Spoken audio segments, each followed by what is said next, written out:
Good evening, everyone. Hi, Mayor Knox. Hello, Mayor Knock. Good to see you. Hi.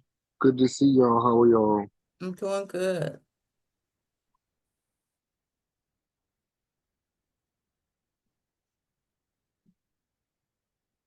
Oh, here we go.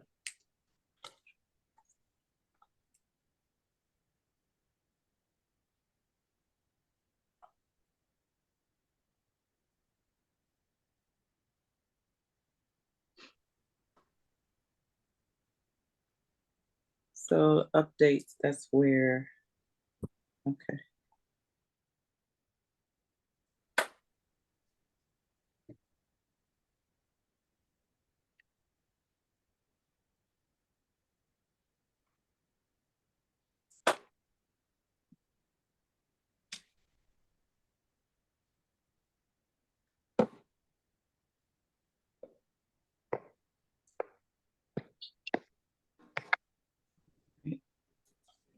And she's going to do roll call, but I like it when we put our names in just so we can have accuracy when she's doing the minutes. Okay.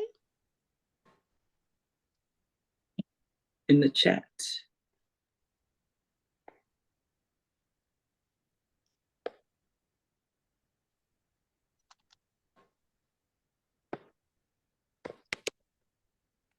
And your municipality.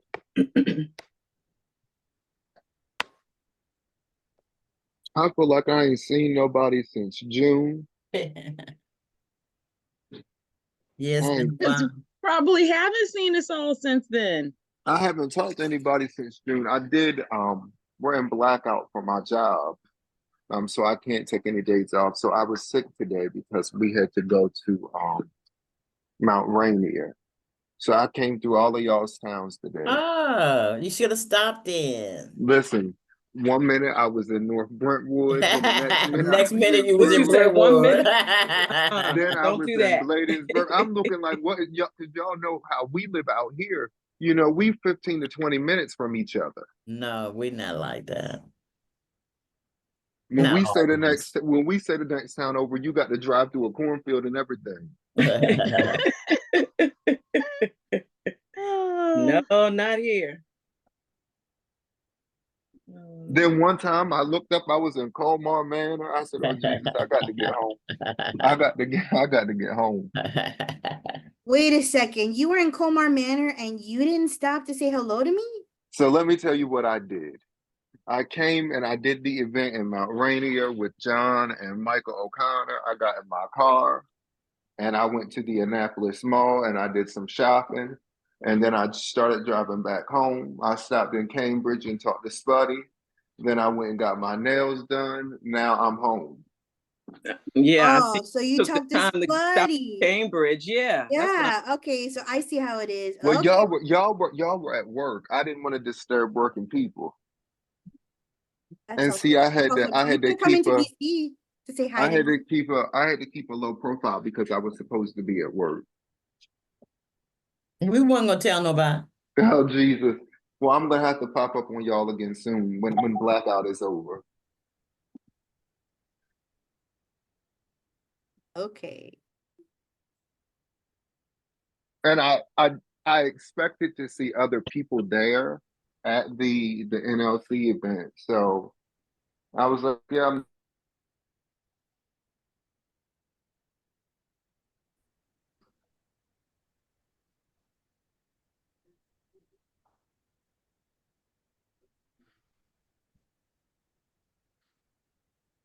But Mayor Robinson, you supposed to come down here with me. Oh, I will. You know, we still got a date. I will. I have no problem. It will be soon. Watch. When I can tie you down a little bit. Listen, I do nothing. I'm home. Well, I can't say that. I've been vacationing all summer and I leave for Houston on Friday. I will let you know, though. I will be. One of my residents told me it was time for me to get my ass back to work.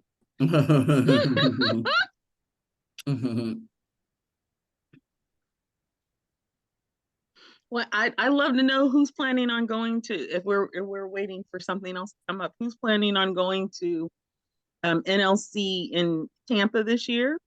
I think I'm gonna go. I'm I going. am too. I am too.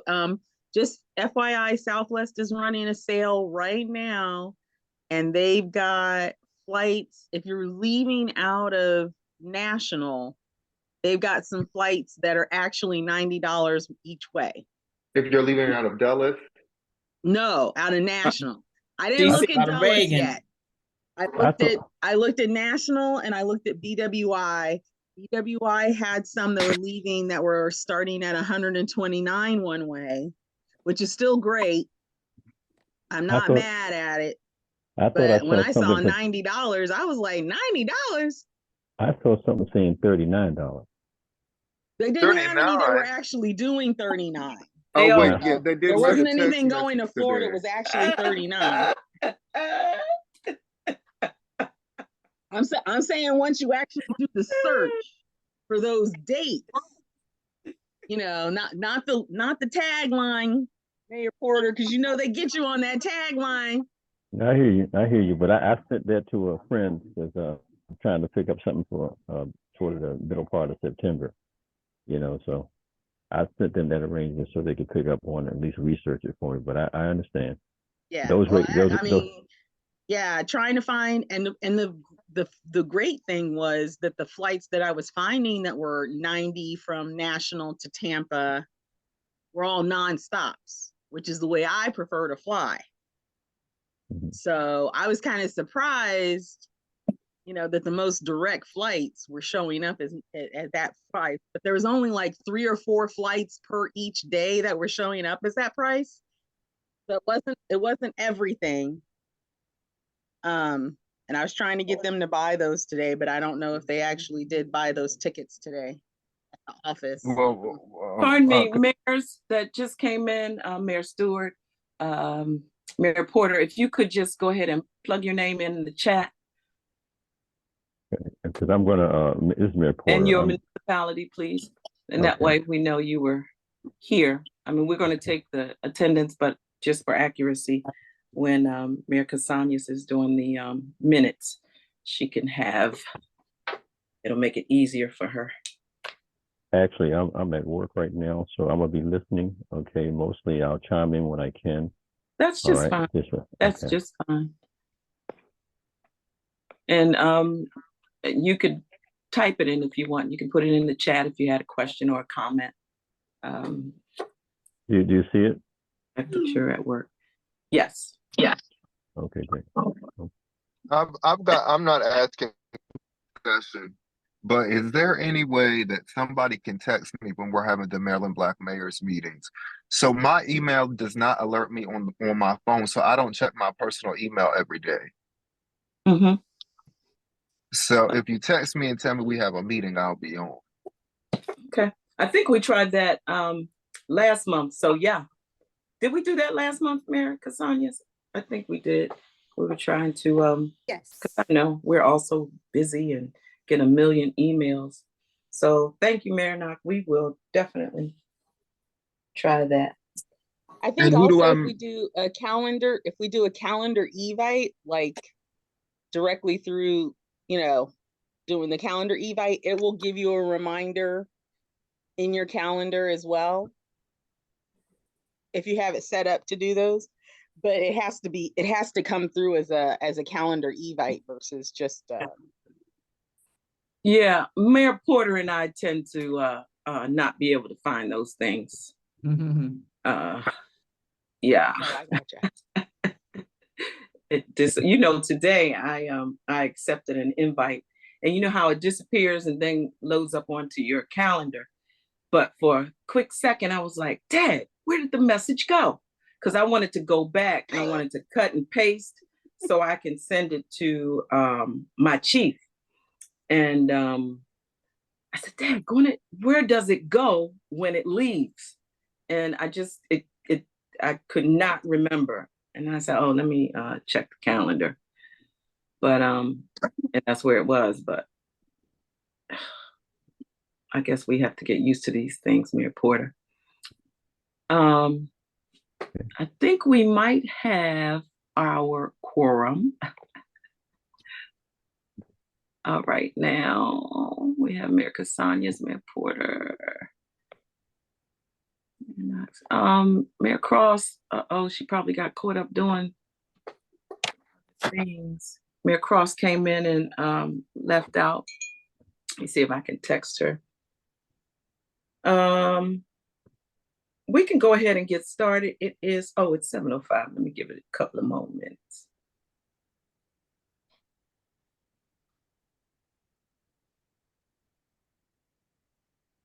While we chat just a little bit more. Is there an electronic way that I can pay my dues? Not as of yet. But we will, right? Possibly. Not possibly. We will. All right. That was our treasurer speaking. Sounds good to me. Very good. I like that too. That's good for fundraising. And that's what, where Mayor Casanias earlier, she was talking about QR codes. We're going to talk about our fundraiser and being able to scan that QR code and, donate or whatever it is. If we're having a function, they can pay online. Did y'all know that there is a gentleman in Prince George's County that has sent over 1,000 Black students to college and helped them graduate by way of applying for financial aid and scholarships and things like that? I came across him yesterday and told him we needed something like that in our area, but he told me that he was out of Prince George's County. His name is Joseph Fisher.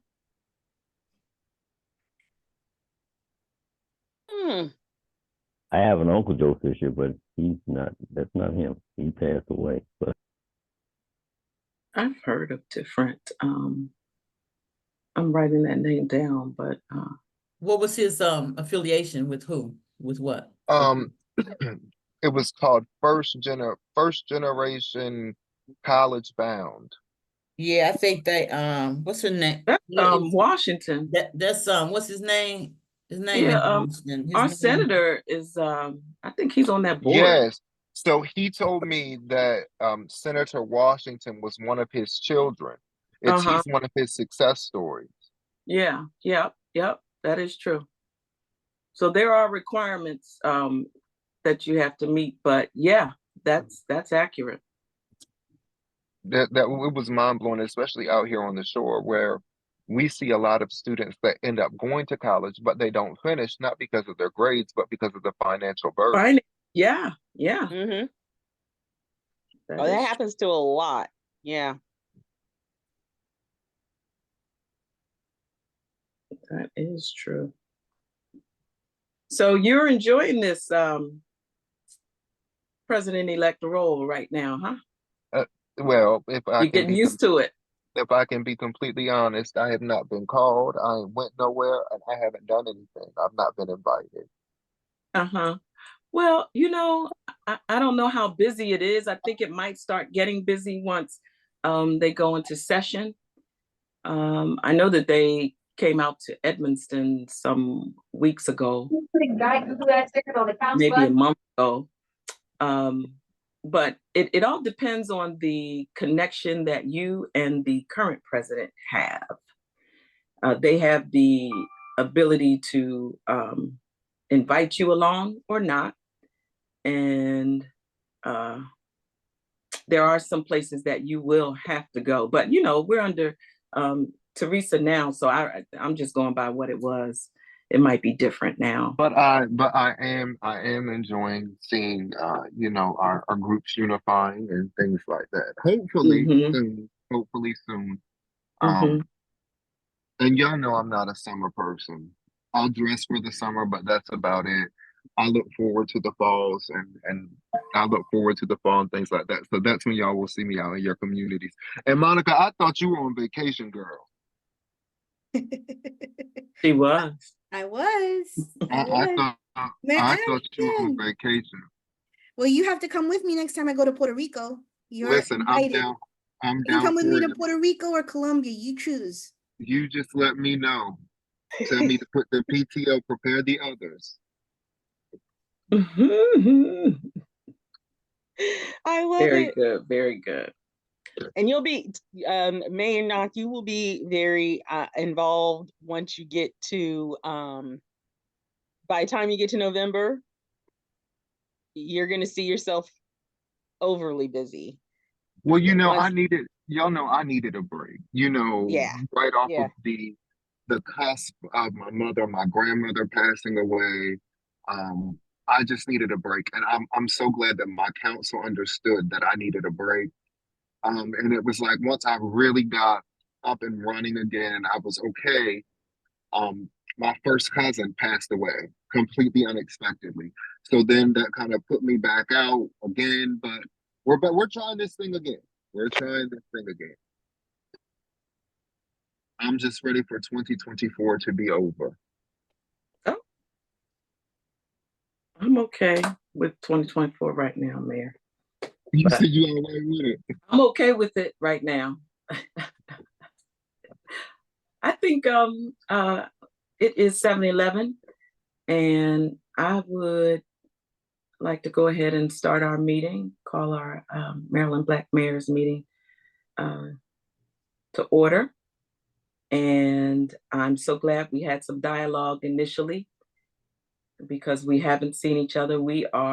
I know a lot of municipalities are on a break, sometimes in August or some July and August, but just August for us, we kind of take a break. Well, our council and takes a break, which is good because we all lead very busy lives. And just to know that you have a break, you don't necessarily stop, but just to know, I don't necessarily have to go to a council meeting. It kind of makes you feel a little lighter. So it's good to see everyone. And Maryland Black Mayors, we tend to go 12 months out of the year, which is great because there's always information to share and we all need information. So again, welcome to our Maryland Black Mayors Association meeting.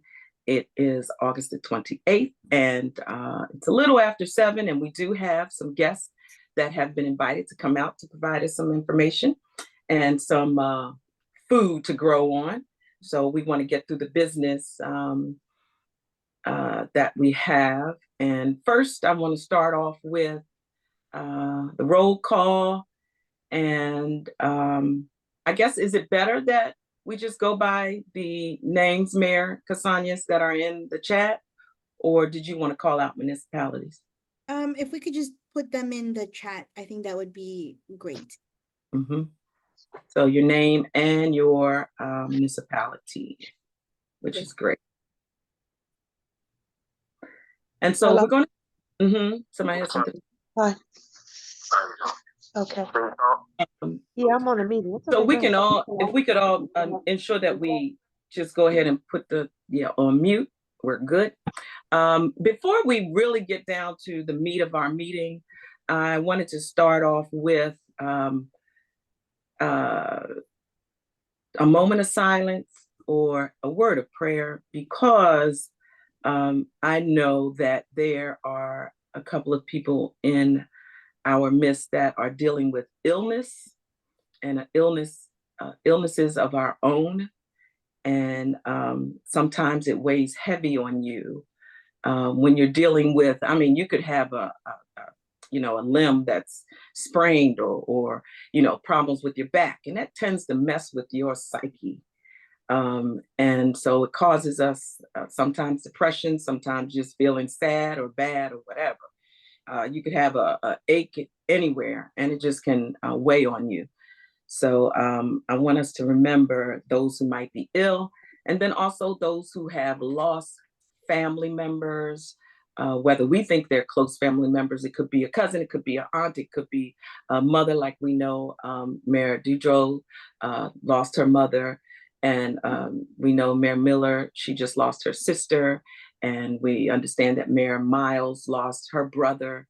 So again, we are Maryland Black Mayors, and we want to circle around our other mayors and strengthen them, help strengthen them. And that would be a phone call, that would be just, thoughts, word of prayer, whatever it is, just to offer that to these individuals. And I don't know anything else, if anybody else has something that they've been dealing with or that they might have. And I also know Mayor Knopp, he just mentioned someone else passed in his family, and he's had a series of losses in his family. So just thankful for positive attitude, positive outlooks. But we have to have we have to know that we have someone that's higher than ourselves. We are mayors, but we've got to know that somebody else created us. I don't know what you want to call him or her or them, but we've got to know that we can depend on one another, and there is someone else who really cares about us. So I just want to, those who want to have a moment of silence, but I'd like to start off with prayer. Now, I could do it. If someone else would like to volunteer to do it, I would be welcome to that as well. Otherwise, Lord, we thank you for this day, and we thank you for this opportunity to meet as a group, as one, and we thank you for this day. I pray, Lord, that you would just touch the homes, touch the lives of each and every person that's represented here, and each and every mayor that's represented in our state. I pray that you would lift burdens, you would carry our burdens, and allow us to trust you and to give it to you.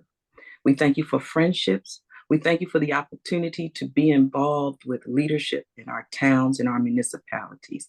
I pray you would cover this meeting. Bless us. Let it be fruitful. In Jesus' name we pray. Amen. Amen. All right. Thank you for allowing me to do that. So I want to move on to updates. First, before we get to the business of updates, I want our mayors to holler out that they are here. I want to hear your voice. I'm so happy to see so many more here. I'm happy to see Mayor Ashton. I'm happy to see Mayor Dudrow, Mayor Stewart, Mayor Monroe. So I want to hear your voice. I know that I can see an order on my screen, but I think all of our orders probably look different, don't they? Mhm. So Mayor Cassanias, maybe you have a good idea as to how we could do that. So you know what? Maybe we should do roll calls. Okay. All right. So roll call. Here it is. So once they say their name, municipality, what else should they say? Something they're thankful for. All right, there we go. Okay. All right. So Seat Pleasant.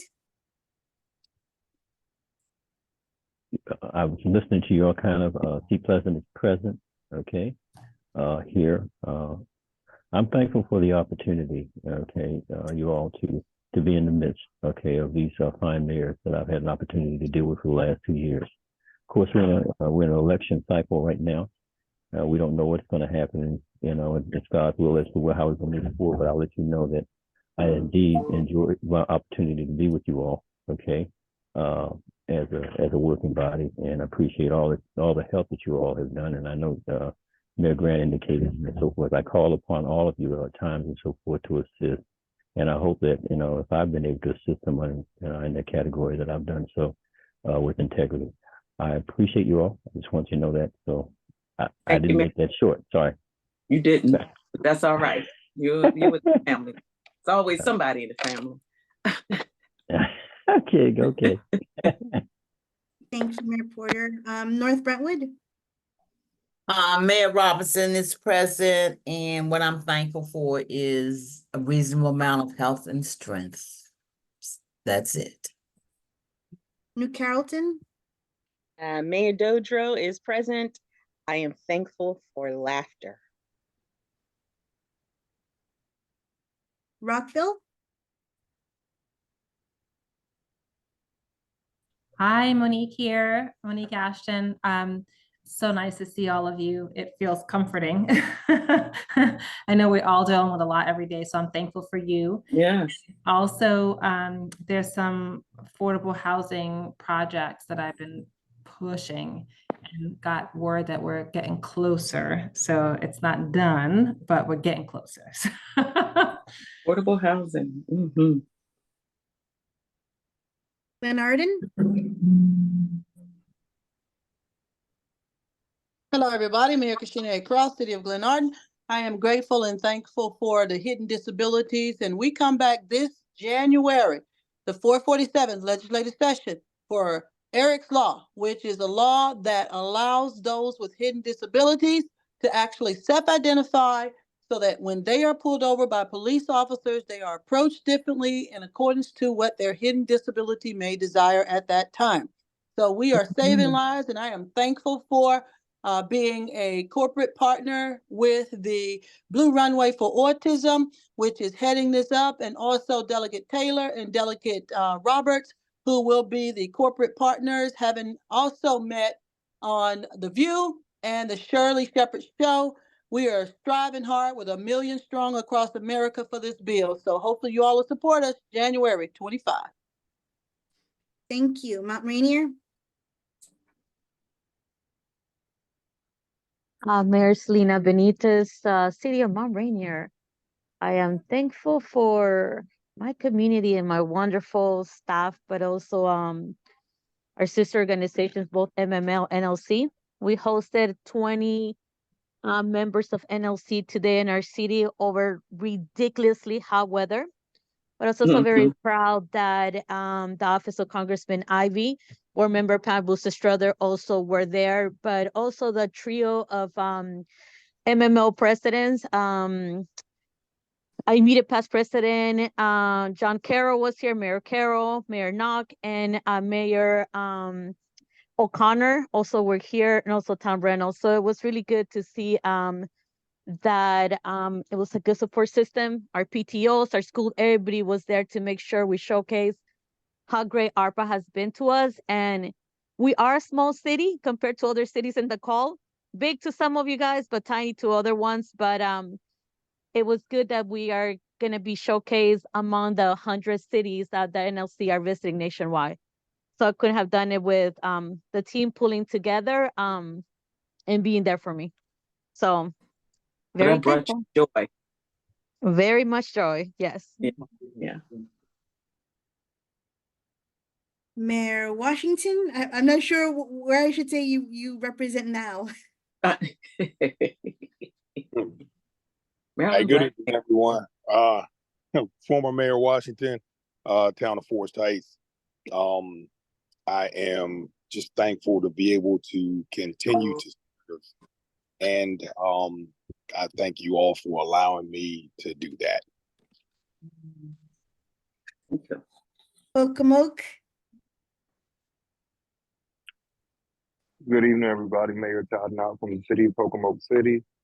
I am thankful just to be here. And to some of you that might seem small, but for me, again, I'm just thankful to still be alive, to still have my health, to still have my strength, to still have the relatives that I have left, to still have the friends, and of course, to still have you guys. I'm thankful that most of you, or if not all of you, voted for me to be your president-elect. And I want to say thank you, and I am so glad to be on tonight. Yes. We have someone here representing former mayor of Colmar Manor, the Fennell family. Hello, hi, yes, it's Dejanay Fennell here, representing on the behalf of Delegate Donna Fennell. Mayor Casanas invited me a part of this meeting tonight, and I'm just really grateful to be able to be here and listen to all the wonderful things that you all are doing.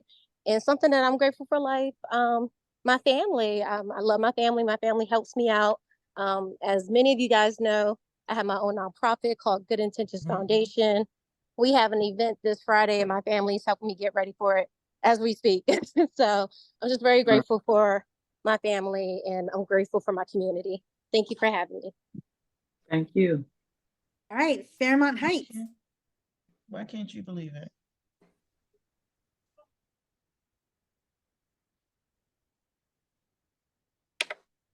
Ms. Stewart. Maybe we can come back to me. Cheverly. Good evening, everyone. I'm trying to think of all the things that I'm grateful for. Casey Muñete, Mayor for the town of Cheverly. I am grateful for being reasonably sane and of sound mind. I think when I was younger and I used to hear people give that testimony in church, I thought, well, where was your mind going? And now I think to myself, oh, no wonder why they were given that testimony. Yes, Yes, indeed. So I'm very grateful for that. I'm glad to be here with you all this evening. yes. Capitol Heights.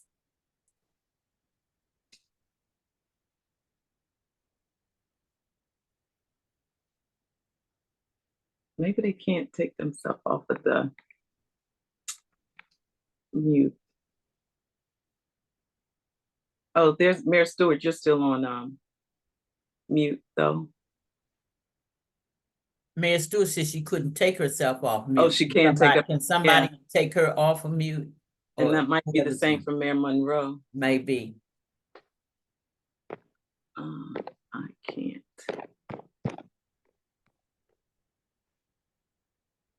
Yeah, I don't, I They just. they, asked to they may unmute. have to sign out and come back in and allow the audio to work. in You order already for did that. that, Oh, Mayor she did it Stewart? twice. Yeah. Okay, yeah, I'm trying to ask you to unmute, but it's, but there's no way that I can mute you or unmute you. Well, I can mute you, but I can't unmute you. All right, and we have Cottage City.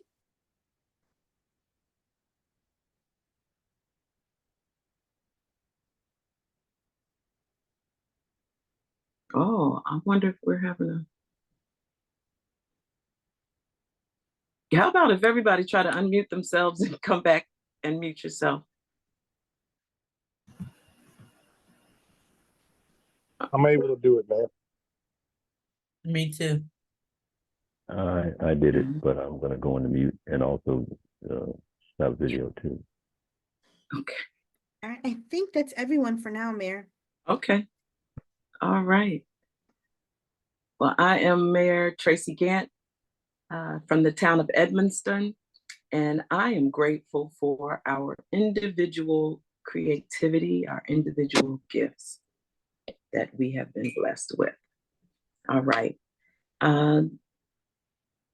Our guest, I see Miss Miller and Miss Howard. Did I see Miss Howard? Am I saying the last name? And Miss Walton.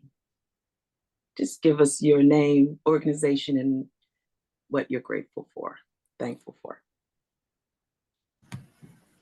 Hi, I'm Tina Miller, Hi, I'm Eric Miller.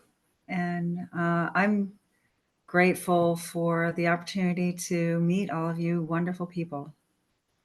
I'm grateful for all of our amazing partners we're making on this journey. Thank you for having us. Perfect. Thank you. All right. Good evening. I'm Dr. Flavia Walton with a board member at Infinite Legacy and also chair of the African American Outreach Task Force. And I'm thankful, number one, for being able to be a living donor, organ donor. And secondly, to be able to share not only my story, but to share the need for more organ donors to all of you and to anyone who will listen to our story. Thank you. And Ms. Howard? Okay. Hi, I'm Ernestine Coghill Howard. I'm a member and influencer of the African American Outreach Task Force, and I'm happy to be here with Dr. Walton to advance our mission goals and objectives and to do outreach that allows people to understand the significance and importance in our community of organs. It is a major challenge for many of us. So we welcome the opportunity and thank you very much. Wonderful. And I know we have Miss Wood here, Miss Darlene Wood, my friend.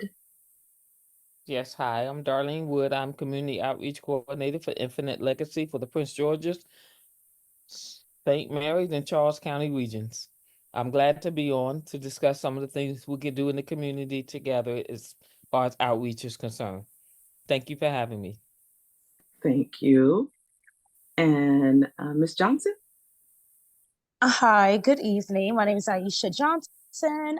Thank you so much, Mayor Gant, for inviting us on the call. I'm the Director of Community Outreach for Infinite Legacy, and I apologize that I'm not on camera, but happy to be here and answer any questions that the team here with Dr. Walton and Darlene can answer.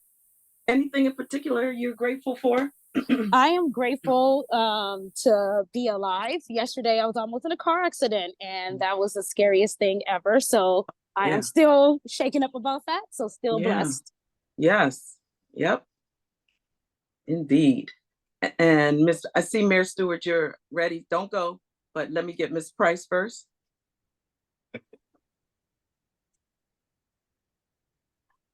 I'm sorry, I was trying to unmute because I'm just leaving another meeting.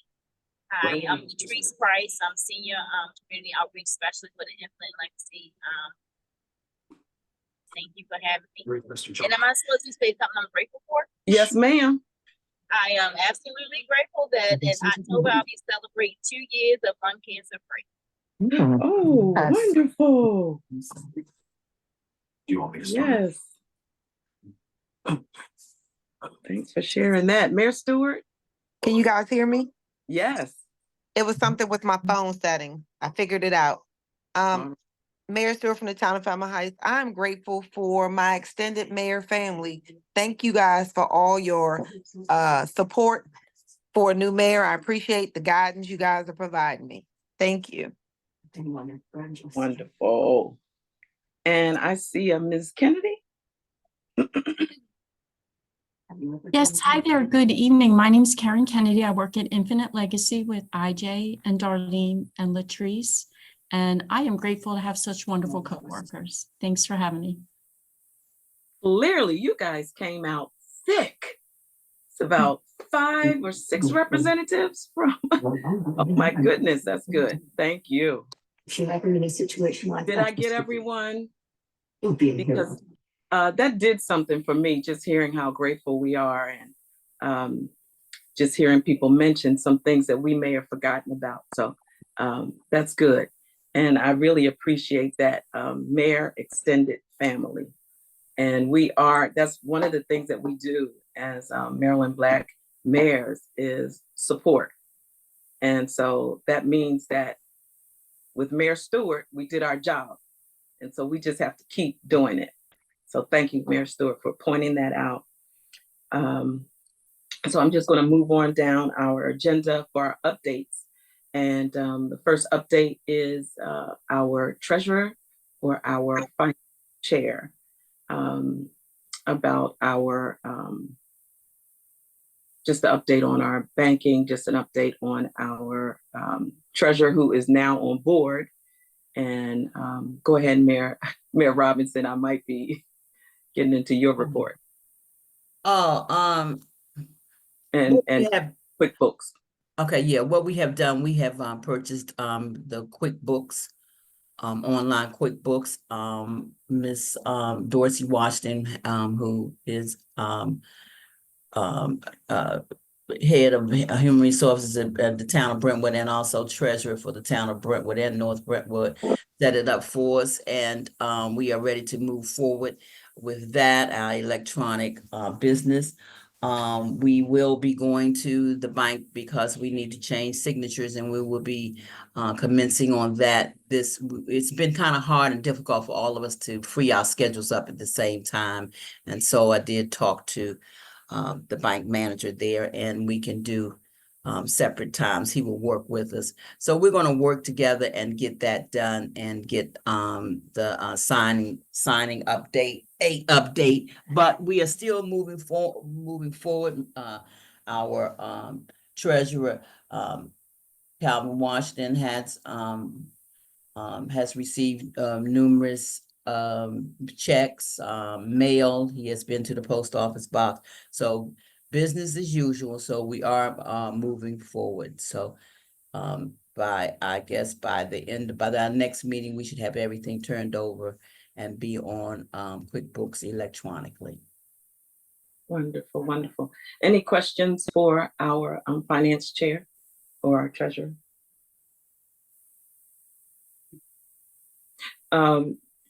Mayor Casey stood in for our treasurer, who is Calvin Washington, and he started a new job, and he was off in training, and he just had a strenuous schedule, unable to really function or concentrate as the treasurer. So Mayor Casey continued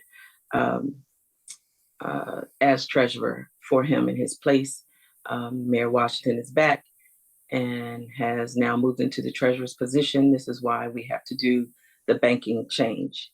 And Mayor Robinson is our finance chair. She left being the president and moved to our finance chair. So thank you for that report. Any questions? We should probably by next month have a treasurer's report. All right. Thank you very much, Mayor Robinson. Mayor Cassanias, Secretary's report. Great. I'll be sending over the February, March, April, and May minutes for review and for approval. I'm catching up on June and July. And so we're good to go with those minutes. What I will also update you on is that I've started a YouTube channel for Maryland Black Mayors. Our Zoom account had reached its limit when it came to the recordings that are housed on the cloud. And so as a way to kind of open up and free up some space, I transferred over one of our meetings, well, the one, I think it was the candidate forum, onto the YouTube channel, and it worked. So I'll be transferring a couple of others to the YouTube channel so they're available for anyone to kind of look at, especially with all the amazing information and presenters that we have. So you can access that whenever you want in case you missed a meeting or whatnot. Thank you, Mayor. She is totally awesome. I do appreciate you. I would like you to quickly go into our upcoming event, especially since we do have invited guests here. I want them to know what we're doing. And then after you do that, I want to move to, I'm sure there'll be some discussion with that, but then I'll move to Be Kind after you finish that update.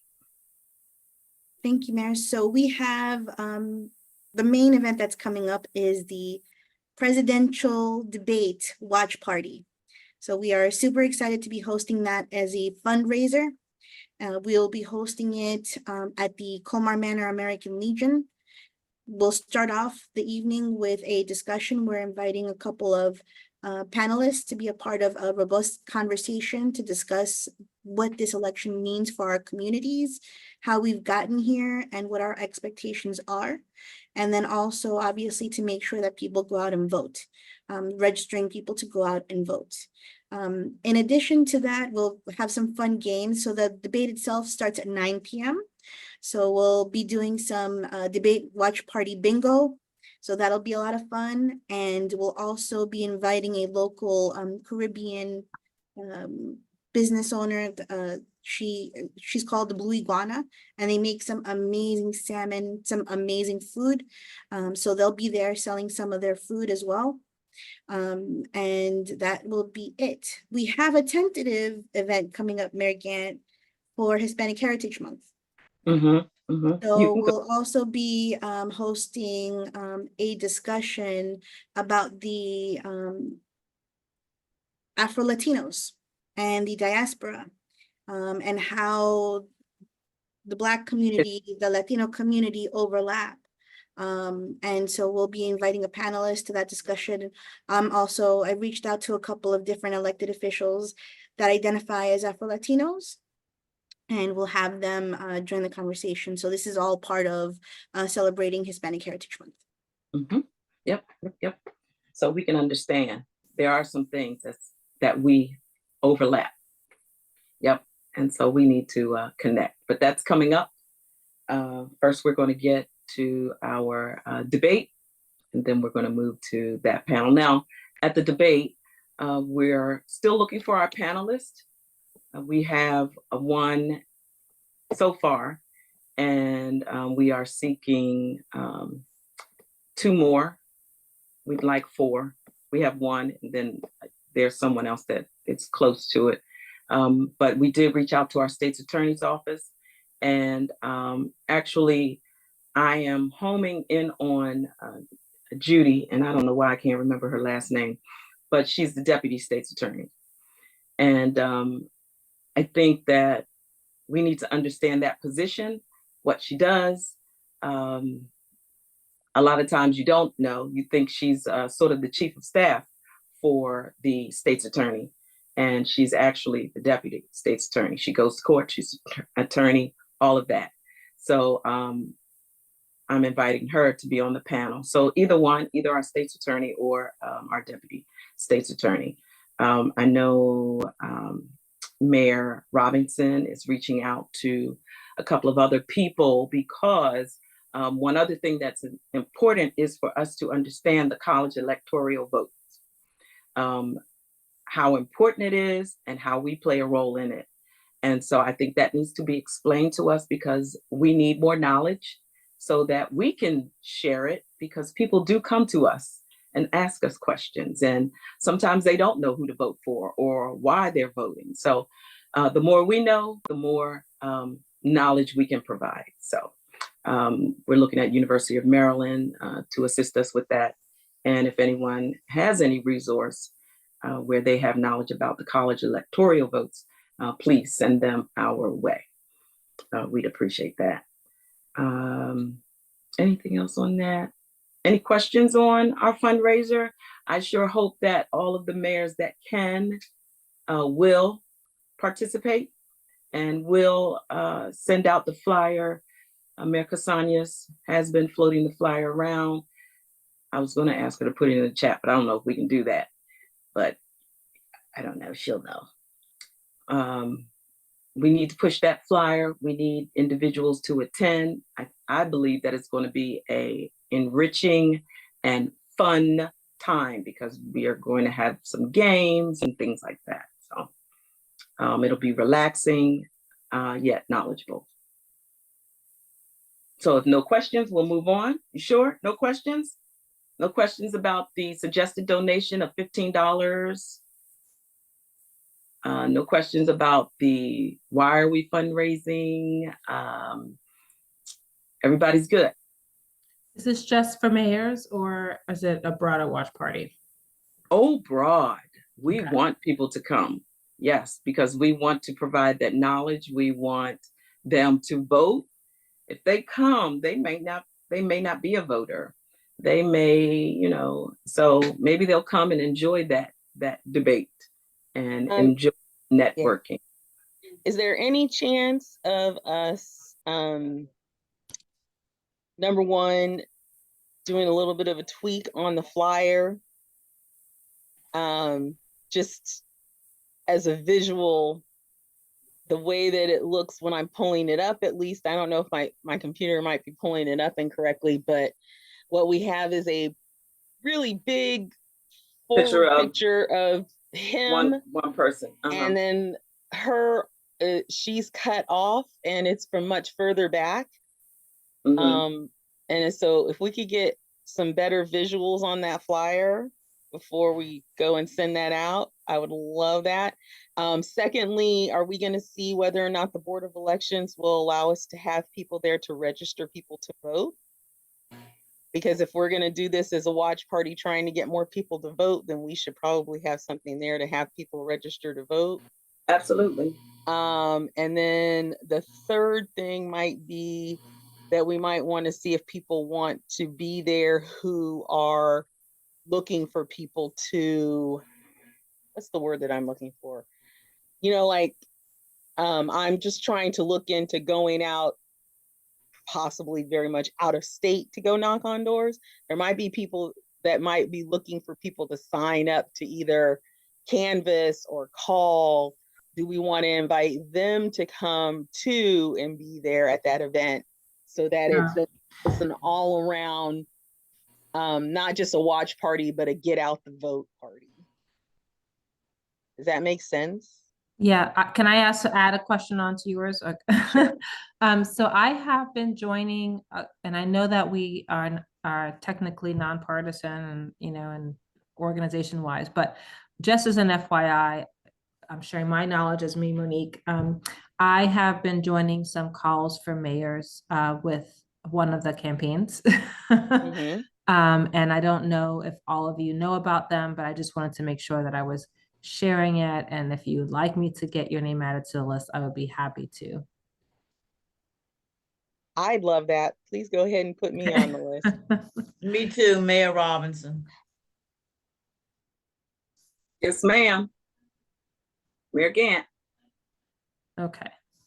Mayor Casañas. You want Mayor Stewart. would you like, well, go ahead. I was getting ready to give Mayor Casañas a job, another one, but no. Yeah, I'm I was not. just also curious, like if I were to send you information, because some of your jurisdictions are nonpartisan, if you want me to send it to a different email, just let me know. Oh shoot. Well, I'll put that. I'll just send put you my a number in the direct chat. How message. about that? Just chat. Yeah, I was gonna say I'll send in a direct message because I didn't even think about that.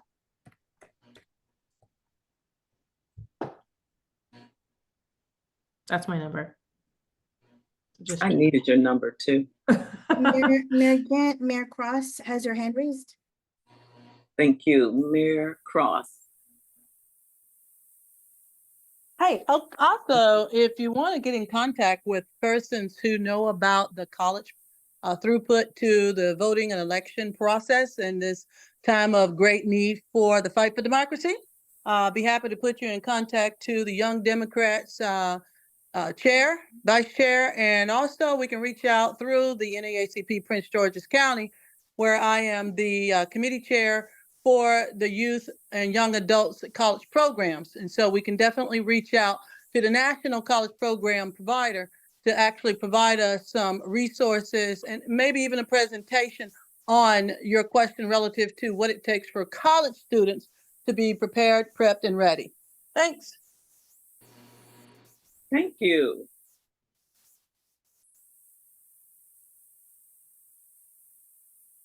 So just to follow up to that, because I think that is really great, especially when we're talking about with the college kids knowing where they can vote, all of that kind of stuff. Were we talking about people also learning about the Electoral College more, like about that process of the Electoral College and how it works? Mm-hmm. Okay, gotcha. All righty. I was in my head, I was thinking two separate things. College kids voting, you know, every state is different about how a college kid can vote. Mm-hmm. So my brain went in two separate directions there. And then the second thing with what Mayor Cross was saying, the only thing I'm worried about with us doing it, if we do it with the Young Democrats, is that we then, because we are kind of nonpartisan, and just because in our brain we think that we're all possibly one party. Right. Yeah. I think we're all one party, but I just had my mind blown by somebody else who told me they're in this one part, the other party, and I couldn't believe it. But we might need to then do it with the Young Democrats too. I mean, the Young Republicans too, if we're having this event, you know, as a nonpartisan event. I don't know. I'm just trying to make sure that if that is the case, and if we have to be down the straight and narrow, that we make sure we're hitting all of those parts. Whereas if we just register people to vote, that's nonpartisan, you know. Mm-hmm. So, good point. Thank you. Very good suggestions, ideas, points. I appreciate it. And always offline, you can email myself or Mayor Casañas with your ideas, or if you want to keep us on the straight and narrow, because as an organization, that's where we want to be. Okay.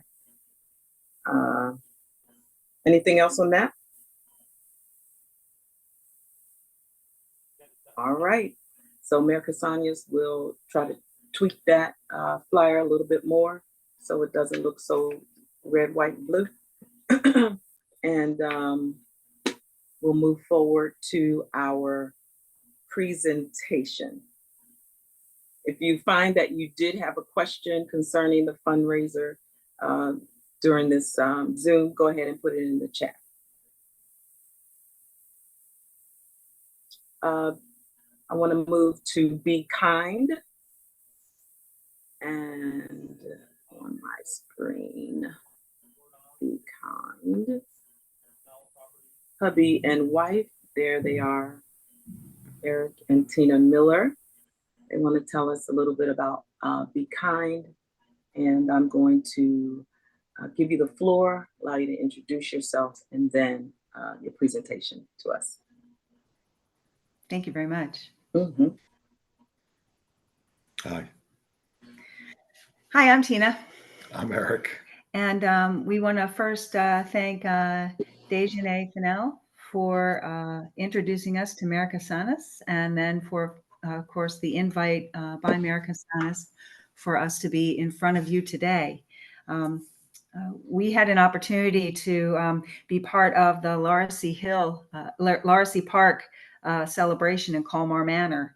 And it was there that we were able to show the citizens and the mayor and the town council and a few other dignitaries who came by for the celebration, just what our community of kindness initiatives and work is like. We started out as a very small initiative in 2020, where my guy here, he's a custom woodworker, and he started making Be Kind signs like the one you see behind us. And he started putting them up around town, and no one took them down. And since then, he's installed how many? About 3,500. They're in every county of Maryland and about 35 states. We've shipped to 5 continents. And over 40 states. Yes. Yeah. So yeah. One of our most popular is America. The Maryland is version of the Be Kind sign. Yes. That's the one of the most popular. And the governor has one. Yes, the governor and the comptrollers, both outgoing and incoming comptrollers, each have one as well. Our initiative started with just the signs, but it has since grown because even though Eric says he's installed over 3,400, he's actually made almost 13,000 signs, which means that other people are buying them, putting them on their porches, their fences, giving them to teachers, putting them in their classrooms, and painting their own. The initiative to paint your own started when a friend's son said, "Can I paint my own?" And Eric's, ideas started sprouting, and he created a stencil version of the Be Kind sign that he had been painting. So they start very, very boring, begging for color and imagination, and you can do whatever. Oh, yeah. Yeah. Mm-hmm. And just yesterday at the Carroll Arts Center, we had teachers painting the crayon shape for their classrooms, and later in the year they're going to have every student paint a sign and bring it home. We just think that the world works a little bit better when you're around kind and compassionate people. Right. And sometimes you just need a reminder to see a sign. And what better way to help you have a reminder around than for you to paint your own. We're also certified yoga instructors. So we've created a workshop that includes mindfulness, breath work, and official Be Kind song. Someone professionally produced and donated a song to us. And we incorporate into that workshop the positivity and the reminder, the resiliency tools of breath work, to be kind to yourself first, because that's where kindness starts, and then be kind to others. And you get to take away, take with you the tactile reminder that you've painted in this positive atmosphere. Included with the sign, we give them everybody an envelope and it includes hooks as a display option because the signs are pre-drilled. They're also, I must remark, made out of reclaimed plywood to be kind to the planet, so that they all have their own little character. We also provide them with a vinyl infinity to put on the heart should they choose to, because we are the Infinite Love Project, and we do make Infinite Love hearts, which are little pocket tokens of kindness that people can give out. And people get 2 of these in their envelope as well. And they also get a QR code to the official Be Kind song, so that once they hear it, then it can be one of the other things that they share out of the workshop. And one of our new and old initiatives, we call it the Kindness Cube, and it holds about 25, 30 signs, perfect amount for a classroom, and people are starting to sponsor whole classrooms to paint their own Be Kind sign To go through the workshop. Yes, and so this is the Community of Kindness workshop is something that we've put together that we can do as a workshop where it's a set time and it's completely directed and choreographed by us. But we also do free flow events. We have free flow events at colleges. McDaniel College has been a wonderful partner in helping us develop these workshops and the free flow style of workshop, where kids are sitting on the grass, painting on tarps and just enjoying a beautiful day outside, similar to what we did in Laura C. Park.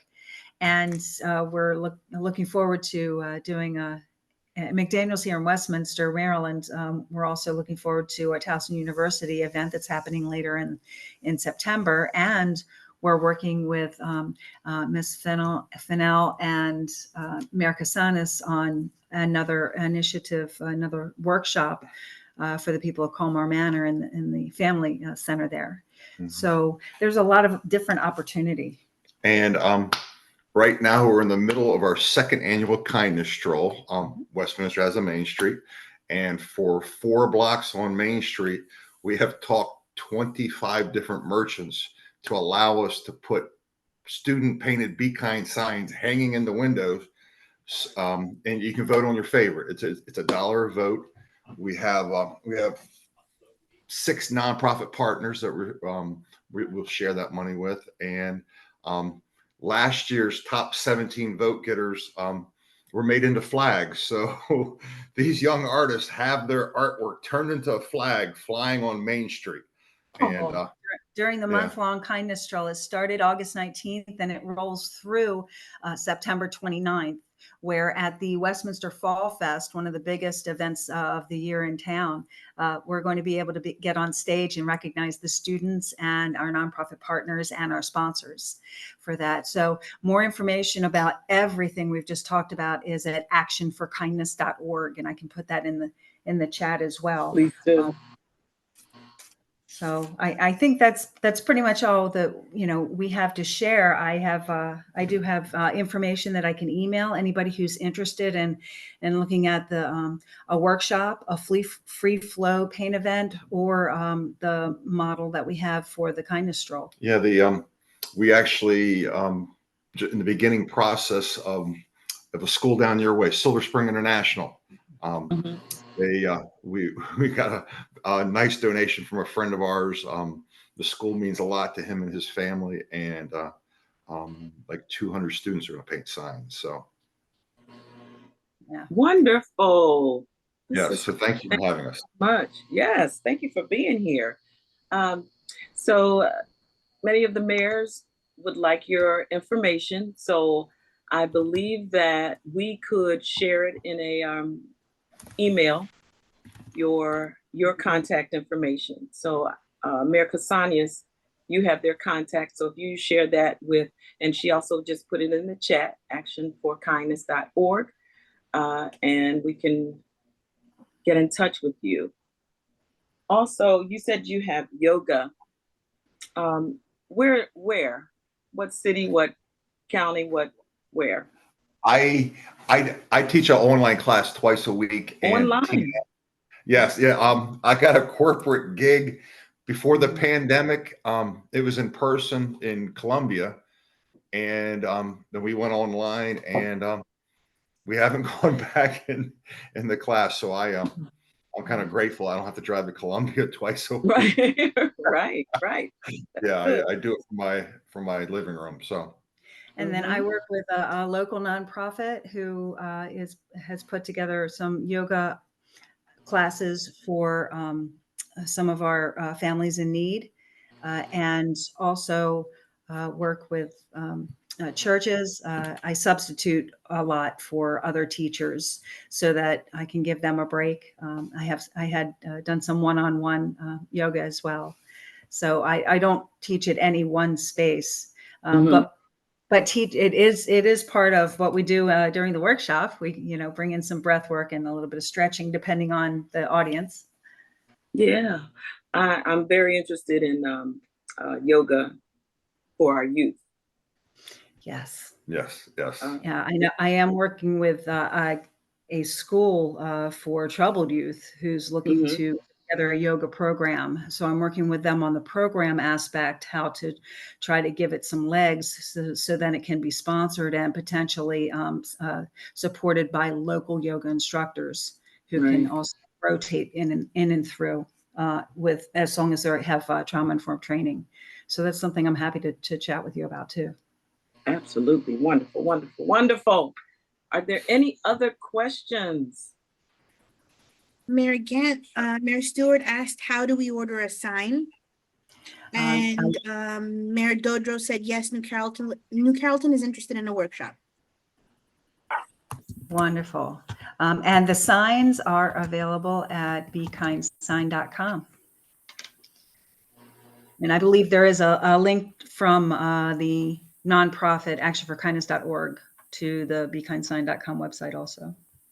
Make sure that works. Oh, I think I put it in wrong. Let me put it in correctly.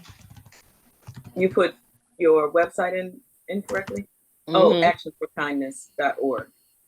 That one's correct. The Be Kind sign was incorrect. Yeah. And we'll share. That's correct. We will also share the voting link to the it's called a GoGo app. They track who got what votes, and you can check out the artwork of the young artist. It's quite special. Yeah, that's on the actionforkindness.org website. Okay. It'll take you there. Yeah, and you're welcome to vote online. It'll support our nonprofit. It'll support 6 nonprofits in our area, and we're happy to talk with other people about that model if you have a Main Street. Perfect. If you could just on your personal calendar circle the date of 9/21 and Edmonston, and I'll provide you some information. I think it would be perfect. Okay. We have Okay, but see, community rally. I don't want to put a plug in, but go ahead. I'm going to put a plug in because I already sent them a direct message way before you for September 28th. Okay. They look at direct messages. I already put something in there. Go there. All right. All beautiful. Thank you. Super. Thank you. Thanks so much for your time and the information. No, we are humbled to be here. Thank you. Perfect. All right. Okay. So we'll move on our agenda, and we have 20 representatives here. And we're so happy to have the 20 here from Infinite Legacy for a presentation about donorship. We might be afraid, but they're here to ease the pain. Is that Dr. Walton? Are you all right? Yes, I am here. Thank you. Thank you, Dr. And good evening again to everyone, and to the colleagues at Infinite Legacy. I'm glad to see them because we'll be able to give a much more comprehensive presentation of what services Infinite Legacy provides. As a board member, I am a volunteer, And I invited Ernestine Coghill Howard, who's also a volunteer and a member of the African American Outreach Task Force, to be here as well. I think that's really kind of how we got here, because Mayor Casañas met her at a DC health event where we were providing information. So thank you for having us. We're very, very happy to be here and to present the breadth and scope of Infinite Legacy with both the task force and also with Aisha and her team. And before I go into basically what we do on the task force, I'd just like to put out a request. Hearing about your watch party, that would be a great place to have donor signups. So please consider that.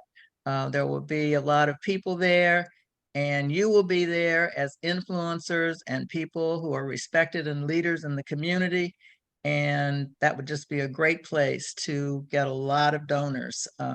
So please consider that as you finalize your plans for the watch party. And they go hand in hand, because we are trying to save lives so that there will be more people to vote for you as elected officials, and certainly to vote for our state and national candidates as well. So please keep that in mind as we.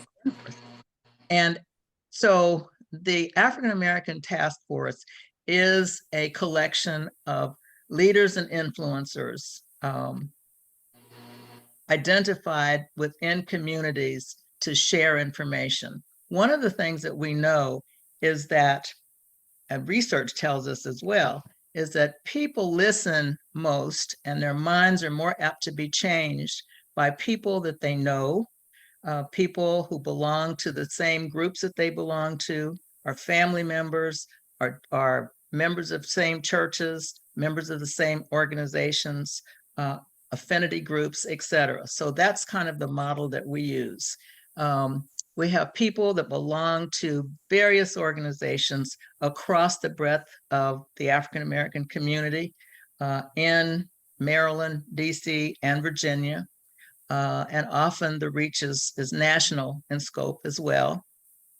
And we use that foundation for people to talk to one-on-one, to groups, etc., to get them to pay attention and to change their minds about some of the misinformation and myths that operate within our community, especially, and not without reason.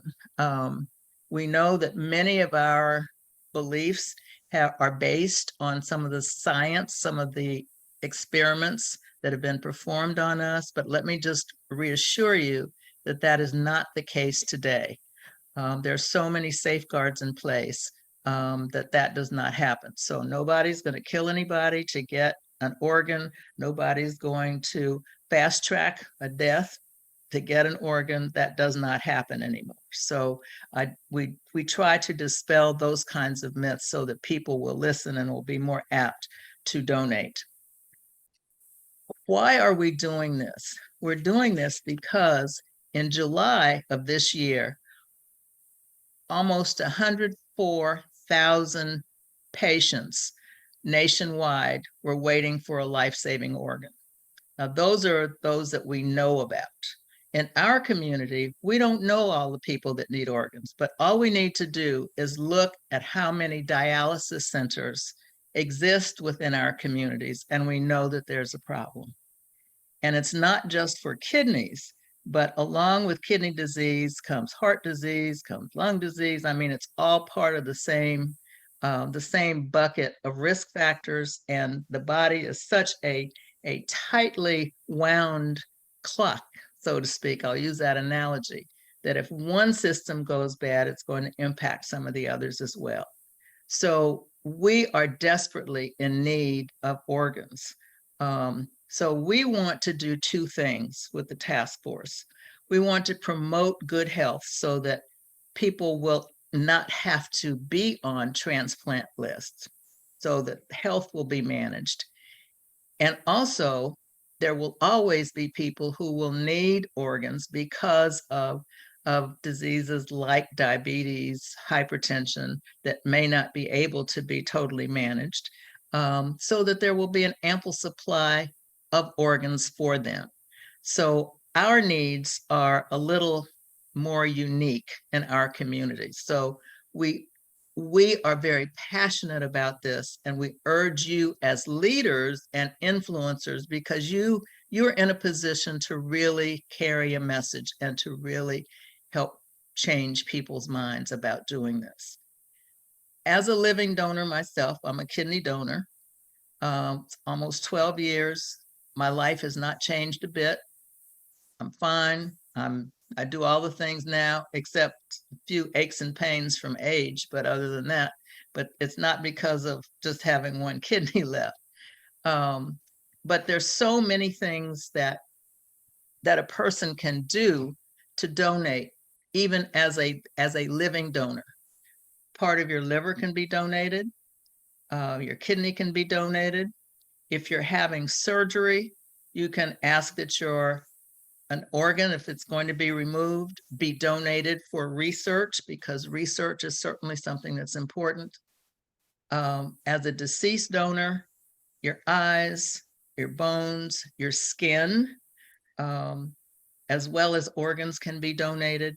So please, please, please consider being a donor yourselves, as well as helping other people understand the need, the great need that we have, especially in our communities. Now, that does not mean that just people who are alike can donate to one another. That doesn't mean that at all, except that outcomes are often better when that is the case.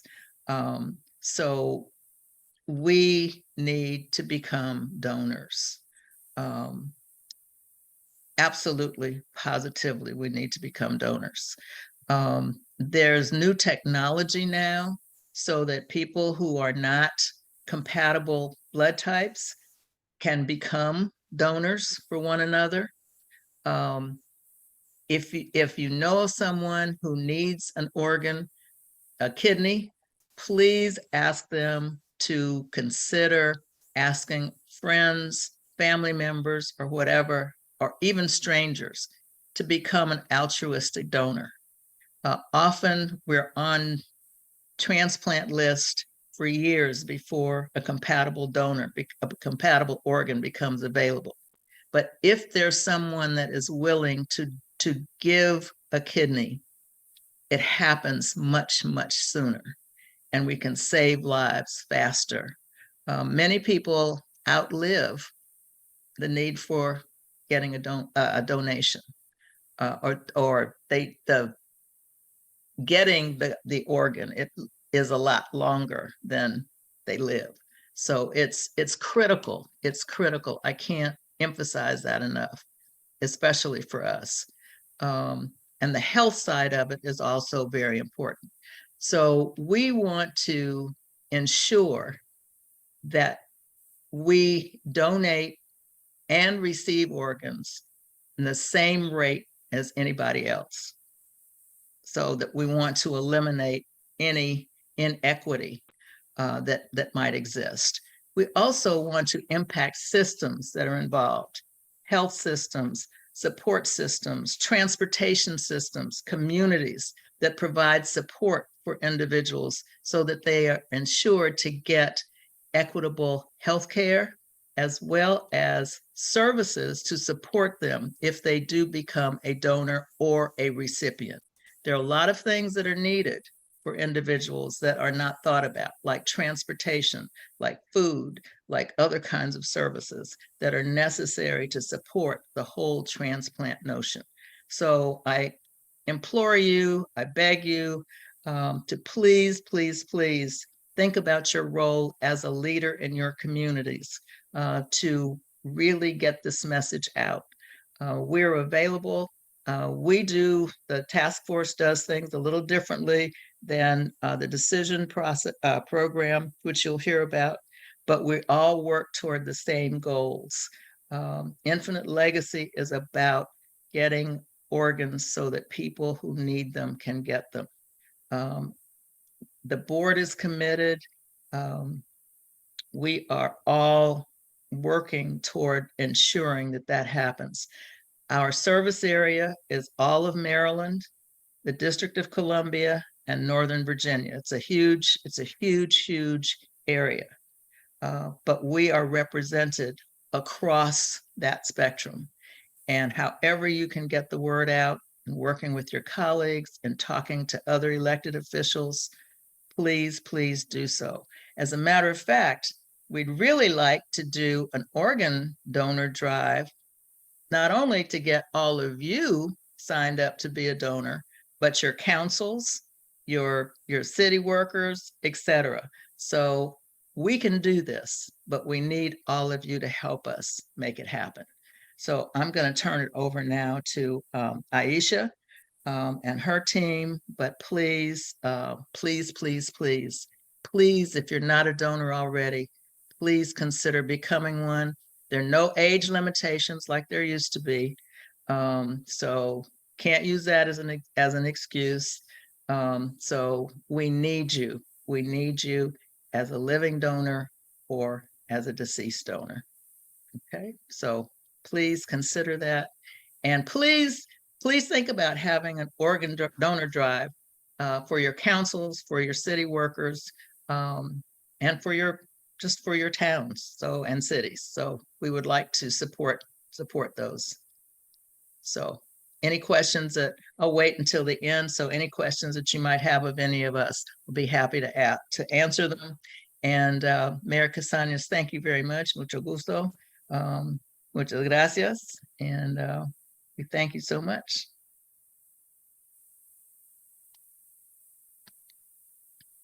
If there are any questions, Mayor Dodro, go ahead. Yeah, I just wanted to see if you guys have a group that goes out to events or community day and stuff. So I'm gonna pop my email address into the oh gosh, chat. If you guys, we would love to have you at New Carrollton's Community Day to do that. I will tell you that I am signed up with my driver's license. My husband is signed up with his driver's license. And I think my daughter signed up as well. I know she registered and voted this year. Great. And let me just say that organs are needed. It's a cradle to grave issue. I mean, it's really a cradle to grave issue. Children's Hospital is one of the transplant centers in the whole area. I mean, there are children that need organs. There are adults that need organs. You know, it's a cradle to grave. It's a cradle to grave issue, and need a desperate need. And yes, we go out. We do all kinds of events. You name it, we do it. And if we've never done it, we'll figure out how to do it. Okay. So yes, absolutely, Well, absolutely. I look forward to seeing you guys there. Happy to have you involved with that. I know that it's really hard in the African American community. It's extremely hard to get people together for that. And for me and myself, I've had multiple friends who've had to have them. And also, I know how difficult it is because my family is a multiracial family. And so I know that as a warrior and a mom, when I had my child, and I know that my husband's family is all Eastern European descent, and my family is a mixture here, it can be really hard to find those donors. And so that is why we made it, we were so adamant about making sure we were organ donors for other people in case that happened. So I would love to have you guys come and have a table with us. We'd also would like to do that. And we also want to get involved we want to be in beauty salons, barbershops, nail salons. You know, we want to equip those individuals with information as well so that they can share.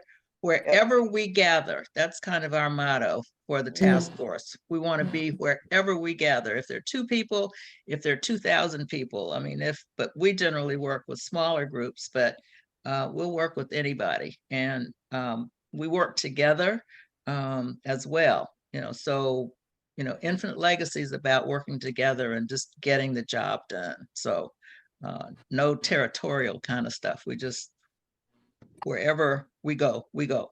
So I'm Darlene. I'm sorry, Latrice. I'm Darlene, and I am the Community Outreach Coordinator for Infinite Legacy. And my areas are Prince George's County, Charles County, and St. Mary's counties. So yes, we do come out. We do events where we bring about awareness and educate the community as well. So I can put my information in the chat, and you can email me directly at Infinite Legacy, and I'll be glad to help and assist with some outreach events, bringing about awareness to organ donor. Thank you. And I just wanted to add, along with what Dr. Walton was talking about when it comes to our communities, is we started in 2016, we started a grassroots initiative called the Decision Project, because ultimately the decision is yours to be a donor or not to be a donor. And so we focus on some areas in the community that are low donor designated areas to just kind of bring additional education there. We educate everywhere. Like the doctor said, we go anywhere. Darlene said we go anywhere anybody will have us. But there are some areas that we heavily try to saturate with additional information about organ donation, because it's very important to those communities. And we do also have a website that I can put in the chat, also the decisionproject.org, that talks a little bit about that as well. And in addition to those areas that are low donor areas, we and the task force try to meet with the service providers, the health providers that provide services in those areas, because they need, often, even physicians often need to be sensitized to the needs and in a more human kind of way, and be able to talk to their patients about the need to become a donor and about the need to do certain things to protect their health so that they can become a donor or not become a number on a transplant list. So we try to impact the community at all levels. We have a number of dentists working with us, because who has a more captive audience than a dentist? You know, when you're sitting in their chair with their mouths wide open and can't talk back to you. So there's a wonderful opportunity there, to have some impact. So we try to think out of the box, and wherever we gather, wherever there are people talking to one another, that's where we want to be. I see Latrice, you still have your hand up. Did you? Okay. No, I was trying to put it down. Oh, okay. Tell me, how do you, I know when you go to different events or small settings, large settings, you have to break through the myths. You mentioned that. But tell me some of the ways that you break through the myths, because I'm sure quite a few of us that are on here are still, no, they're going to kill me off so that they can get my body parts. And that's very true. And that's something we hear often. That's not unusual to hear that. And there are probably different ways to do that. And we each probably have our own individual way of addressing that. But it's really a one-on-one. You get into a one-on-one conversation with people. You answer questions honestly, truthfully. Share your experience if you've had a personal experience, that kind of thing. Ensure them that the way things are done now, there are so many safeguards in place in hospitals and healthcare facilities that the chance of something like that happening are really, really, really minuscule. So here's the thing. Again, this is Darlene. Over the weekend, there was a movie out called Hidden Secrets, and it was talking about the harvesting of African Americans' organs and the distinction between the communities, African American as opposed to Caucasian communities. And so one of my colleagues, Karen Kennedy, and I were actually on the panel discussion afterwards. And when people asked the questions, we were able to answer them, because that's the thing. We talked to them about the whole hospital process, what happens in the hospital, and that they know that me as an outreach coordinator, I am not the one that's going to have a conversation with you in the hospital. And so Infinite Legacy, we have a group of qualified people to be able to dispel the myths, to educate the families, before, during, and even after the process, we have what we call an aftercare department as well. So we are very well versed, and I know I sound passionate, and I am, because I have a husband who received a kidney, and I have a first cousin who received a heart. And when my brother passed, we donated his eye tissue. So this is something I'm passionate about because I know that it really does work. So when I share personal stories, people have a tendency to change their mind. I agree exactly with what Darlene said. And if you take the time to share the process with them, I like to use like Grey's Anatomy or House as an example. Like when you see those shows, it's that doctor from the beginning to the end that goes through the whole process with you. But in reality, when we think about if we ever admitted into the hospital, you don't really have that same doctor throughout the process. Like that one doctor is the doctor that does everything. So sometimes just having a conversation with them about like real life versus what they see on TV. They sometimes, will take the time and talk to you a little bit more, ask to take the information to read later on. But yes, it's exactly sharing personal stories, sharing the process, so that they know the process, that is not the hospital actually that's making the decision that they actually have to call Infinite Legacy, and we come in, we assess the patient to see if they're suitable for donation.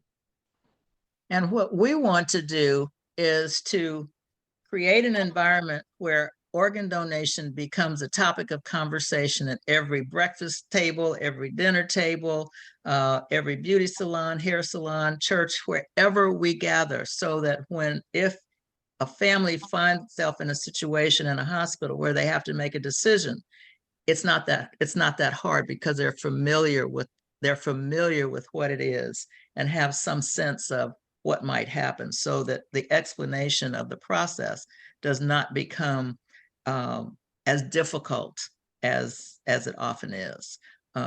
Because if you know about organ donation, you know the value of it, a lot of those myths and misinformation have been dispelled up front because it's been talked about everywhere. In honest and open and very transparent kinds of ways, then it's a lot easier process if you're ever faced with having to make the decision. So Dr. Walton, if I'm having a conversation with my family, and we're talking about it, what's a resource? One of the websites that you provided? Website, or you can call any of us. We also do one-on-one. I mean, I know we do in the task force, happy to talk to you. And just as an aside, often I get asked as a living donor by a lot of young women, well, did it hurt? Do you have any scars? Has anything changed? Can you do everything you used to do? I mean, those are the kinds of things that a lot of people want to know answers. So when there are people going out talking about it that are knowledgeable or have had the experience themselves, it's a lot easier. The information's a lot easier for people to digest. So if I could, I don't know, did somebody else have a question? Yeah, I have a question. If as technology has improved and the way you're doing things has really gone through a renaissance in doing that, with reference to, if you were able to donate your eyes and you can make a person that was blind or visually impaired see, I mean, those types of things is critical in making that, or a person that wasn't able to hear. If you're able to do something with the ear, I'm just saying, as technology, it's not just about the heart transplant or liver transplant, things of that nature, but there are other things that we can look at, as far as technology, and being really well educated about the whole dynamic of what it is to actually give to an individual, so that they can have that, as you move on. Because you're not gonna, you're not gonna have, you use for your eyes, whatever the case may be. I mean, whatever the case may be, because you normally shut them when you go in the cat, whatever, or especially people are being cremated. Okay, so I'm asking about that to get as much information as possible about all the variables, with reference to how the donation process can become critical or viable for all aspects of the body. The other is, organizations. I imagine you reaching out to everybody, but you know, I'm a fraternity. We have another sister that might be a sorority sister over here, or to reach out to the various fraternities. I know you're doing certain things in specific, but I mean that I might bring up as far as you mentioned. I was going to say when you brought up the word drive, that word that was already in was going to be an ask, but you already said it. Okay, push that forward.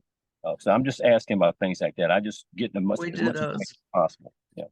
We do those. We do a lot with the fraternal organizations, a lot. But you also brought up two critical points, I think. Number one is a question that's always asked, especially in our community. Can I be viewed in a casket? Yes. If you're a donor, yes. Morticians are trained to, so nobody knows that anything has been donated. So that is a question that's often asked. The other question is, yes, technology and science have advanced to the point that eyes, part of your ear. My goddaughter had a negative experience with a hip transplant that had to be removed and then replaced. And they replaced it with a cadaver bone, part of a cadaver bone. So bones can also be harvested. And the largest organ on your body is skin. And skin is used for just a plethora of things.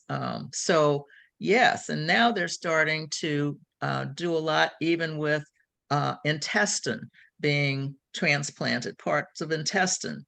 And even just recently, there was an article about how many babies have been born from mothers who've had transplanted uteruses. So there's a lot that's happening now in the field of transplantation.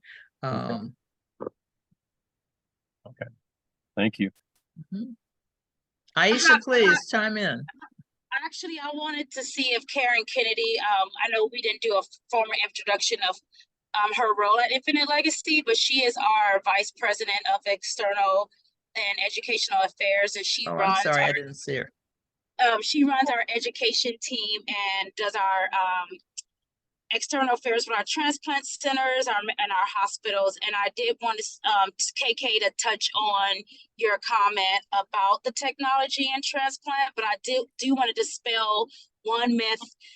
We don't transplant eyes for sight. We transplant the actual cornea for sight. Eyes are transplanted for research purposes. And so and then we also, for everyone on the call, we tend not to say harvest, we tend to say recover. And we like to say donor when we are speaking about the patient instead of cadaver. Thank you, Aisha. I appreciate the correction. You said Miss Kennedy is here? Yes, hi. I will be happy to come on camera too. Hi, everyone. Thank you for all the questions. This is just so rewarding. IJ, thank you. I do have the privilege of working with many external partners throughout the community, and I'm a critical care nurse by training, so even help others. So like everyone, it is a learning opportunity. And that's why the education is so important. You all have given some incredible examples of the many gifts that can help others. And thank you for doing that. And as you said, medical innovation keeps changing that every day.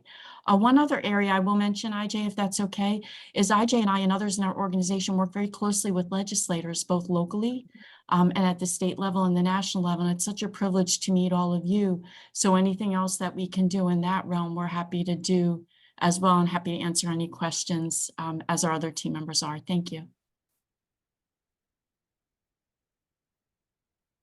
Ms. Kennedy, you might want to come off the mic. I want to, and thank you so much, Dr. Walton. Thank you. That was very clear. And what I want to do is I want to have a one-on-one conversation with Ms. Kennedy. You did mention that you are a clinical nurse. Yes. And your position is education and external affairs, so partnerships with them. Yeah. and education. So I oversee our education team as well. Okay, okay. So it's just me and you, Ms. Kennedy. Is it Ms. Kennedy, right? Yes, yes. I'm interested, but I have this this fear that I may not be totally dead. So what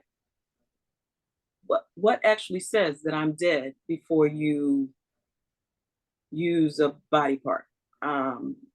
You know, you just, this is a myth, and I've always heard this. So what says I'm dead?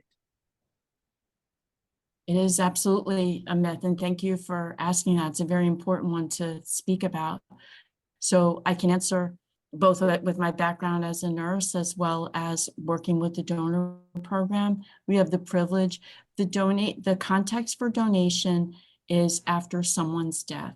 The referrals that we receive that come from hospitals are in those situations.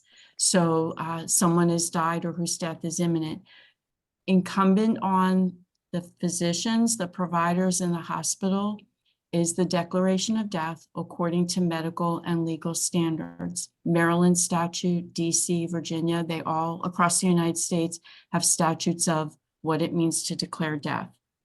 That is the responsibility of the providers that take care of patients, totally separate from the work that we do. The donor program becomes involved after death has been declared. Part of our responsibility is we work with the providers to confirm that death has been declared according to those standards before donation would happen. So does that mean so what is that? What is that standard? Is it brain dead or? Yes. So there are two pathways, irrespective of donation, in which death can occur. One is death by what's called neurologic criteria or brain death. So that's a patient who has lost all functions of the brain, including the brainstem. Testing is done in the hospital to confirm that diagnosis. That is death. If we are in a donation situation, donation would occur after that declaration of death. The other pathway, again, irrespective of donation, but the declaration of death is by cardiac function. So that perhaps we're all a little bit maybe more familiar with. The heart has stopped. There is no heartbeat. We put the stethoscope, the heart is not beating. That is cardiac death. In cardiac death, in both brain death and cardiac death, organ and tissue donation are possible, but only after the declaration of death. With cardiac death, we work very closely with the providers as well. The healthcare team taking care of the patient is responsible for their care. And then if they are deceased, we're declaring that and confirming that. The donation team works with the hospital staff and others after the patient has died, facilitating the donation, the recovery of organs and tissues. I'll stop there because I know we're having a conversation and one-on-one, and I also want to be mindful as you want to ask questions.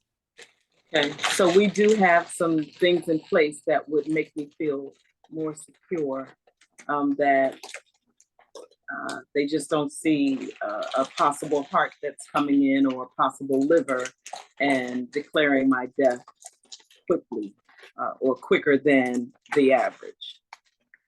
There are some requirements. Absolutely. If I may answer or touch on that just for a minute. In fact, death is declared right every day, compassionate in the hospital, right? Irrespective of donation. In situations where there's the potential for donation, again, we're partners with the hospital team caring for that patient. Donation happens after someone has died. Okay. All right. These are things that I know I hear, that I've thought about myself. I've been on the list and then I took myself off because, you just hear it.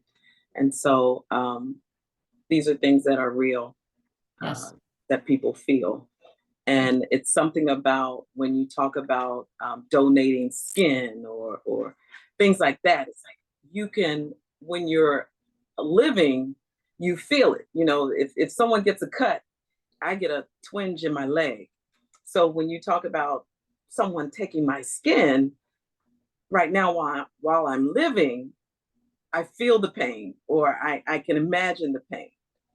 But, you know, when I'm declared dead, it's different. And so we sort of have to get out of the I'm alive and I feel the pain kind of thing. I can't understand cremation and then not being able to donate your body parts. I just, you'll go ahead and allow your body to be burned as opposed to not donating a part. But I don't know, people are thinking a little differently about cremation. Cremation seems to be the okay thing now. Being a donor is not necessarily caught on like that.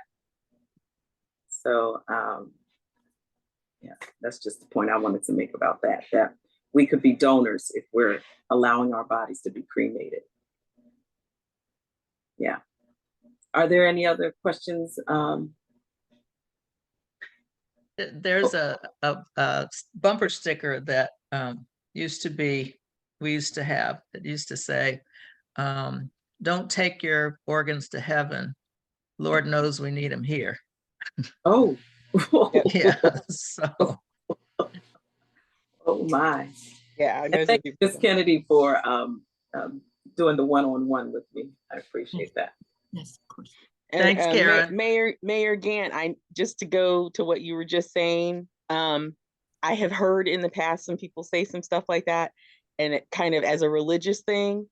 And the one thing that I heard was that I thought was really interesting is that they kind of compare the cremation to the part of the Christian ritual of ashes to ashes, dust to dust. Yeah, yes. Cremated, their whole body is going with them. Whereas, you know, if they do a donation, part of their body is, or their soul might be with that other organ or something. I'm not saying that it's right or wrong. I'm just saying that is what I have heard in the past. But my thing is, you know, because I'm cheap, I don't want to be paying for no casket, putting all this expensive money into the casket. I think that's why they say it. That's what I'm saying. That's why I'm doing it. But you know, I'm like, hey, if I'm gonna be getting cremated anyway, if somebody can use the other stuff on me, you're not sewing me up to put me up in the thing. Give me one of my best shots of what I look like when I was alive. Put me up on a big old picture frame. Ashes to ashes. Go from there. So Miss Price said that one donor can save 8 lives. 8 lives. Yep. And 75 lives can be enhanced with tissue donation. Yes. This has been a beautiful presentation. Hopefully, a few of us on here have changed our donation status, or will change our donation status. And we will reach out to you and see if we can get you in all those venues where we need that participation being a donor. Are there any other questions for Infinite Legacy? And Ms. Wood? So I don't have a question. What I would like to say is for those of us that are military, we do have a Veteran Transplant Association as well. So we can educate our veterans. They're able to have some surgeries at the Walter Reed, well, now the Naval Hospital, for our military people. And I think that's great because some of our military people go without because we don't know what exists. And so we do That's have actually where I first became a donor in the military. All right. Anyone else? All right. Thank you so very much. Infinite Legacy. We greatly appreciate it. Thank you for the connection, Mayor Cassanias, of getting them here for us. And I'm sure you'll hear from quite a few of us. So thank you again. All righty. So the hour is getting late. It is almost 9 o'clock, so we're beyond what we usually go to. But when you have good information like this, it is well worth it. So thank you, mayors, for hanging in there with us and your participation in this. And are there any other updates? You're quite welcome, Ms. Price. Are there any other updates? I have one. I have an announcement. Is that Mayor Robinson? Did I hear your voice? Yes. Okay. On we said September the 21st. On September the 21st is First Baptist Church of North Brentwood, and in our community we will be having a your vote, your power, and what to do with it. It will be a discussion that will be held. Judge Alex Williams will be, the former Judge Alex Williams will be the moderator. They will be talking about the Electoral College. Also be talking about Project 2025. Also talking about absentee ballots and other particular voting issues that need to be addressed, like we had talked about that as far as the college students and where they need to vote. And the last subject will be the Gen Z personnel in our communities and more about them. So this is an informative forum because I don't think, and I'm going to say it in my opinion, Maryland is not our biggest problem here. Maryland, the state of Maryland, I'm saying, but when we talk about voting, we got to talk about all of the other states too, because we know it wasn't the popular vote. It's not the popular vote, it's the electoral vote that counts. And we must get across these borders and across these state lines to get our families and other members of the society to know what's going on and what to do in their own states. So but it is and I will be sending it out to everybody, but it's for information only. This is what we need, information, just like we need information about the donors. I was very, very pleased about this, and I would like to be contacted about that because there's also fear in this too. Okay, so I just want to make sure, and a lot of us, because my constituents have fear. Yeah, and that is our problem a lot of times. So just want to try to dispel this fear and that, and we need to be a little bit more open about this. I think we can work it if we just bring out more knowledge about this. Mayor, what time is your program? It's from 9, it's a Saturday from 9 to 12. Okay. 9 a.m. to 12, and there will be free refreshments too, but it will be at First Baptist. I will send at First Baptist Church of North Brentwood, and it is called Your Vote, Your Power, What to Do, What Do You Need to Know. So along with that, on the 21st, Mayor Robinson and I were talking about that, and we did not know that our programs were on the same day. But that's not a bad thing because hers is 9 to 12 and our event is at 5:30 p.m. And it's called Unity Rally, and it's Hands Across the Bridge. And this is our 5th year. And Ms. Wood, I think you've participated in that before under a different organization. But still do your counseling. This is to bring awareness, especially is for our youth and families, and it is about mental health. There's a lot of bullying that goes on in schools, and it causes a larger problem. You know, it causes that violence. We have the shootings in the schools or the bomb threats, so on and so forth. So we will have resources available for families and our youth. And also we've included elderly because there's a lot of elderly abuse, telephone and physical. They are preying on our elderly, trying to get whatever finances they have as well as some of our elderly are being taken care of by family members who are physically abusing them. So we will have counselors there. We'll have programs for information and programs for our youth, because a lot of parents don't have that information, or they aren't able to send their children to different after-school programs for different reasons. They're either working late, they could be single, they could be in an abusive relationship, just any factors that may cause bullying or that cause our children to fail or cause our children to be angry.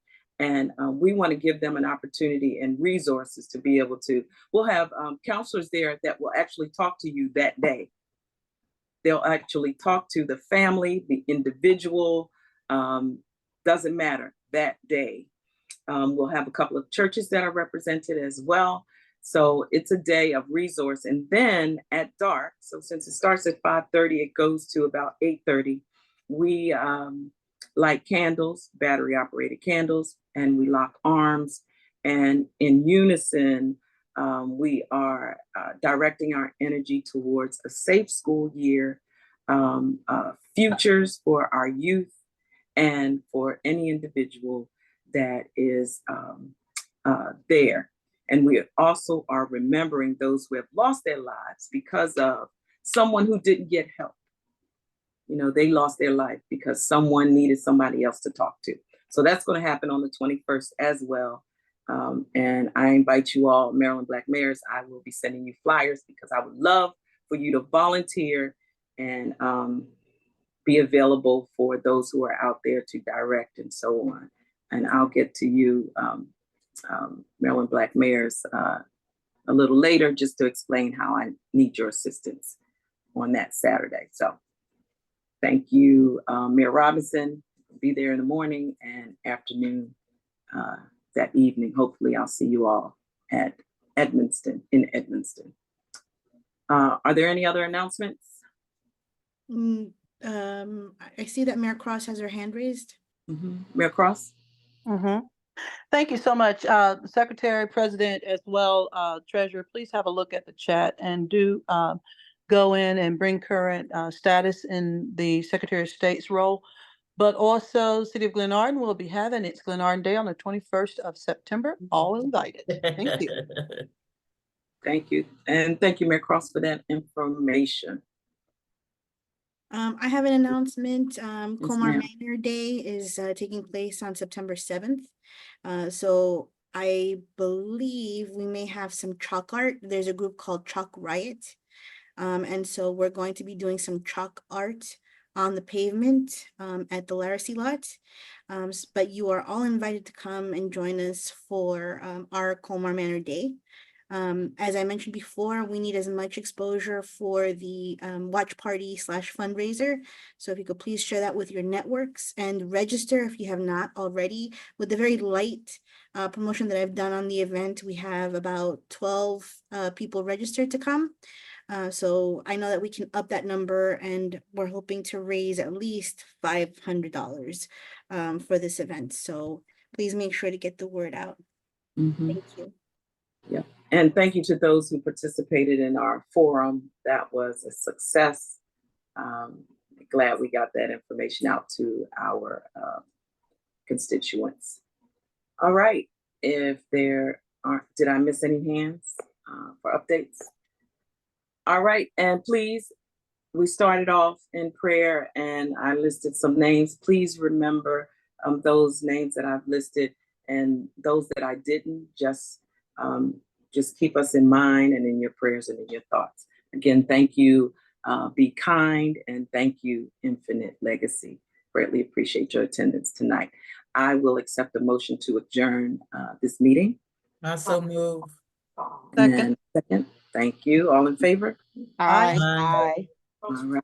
Good night and be safe, everyone. Good night, Thank everyone. you. Have a good holiday weekend. Be safe. That's I sent some images Good for night. you, Mayor Casanas. Sorry. It's Thank there. you all. Everybody be well. Be well this weekend. All right. Good night, everyone.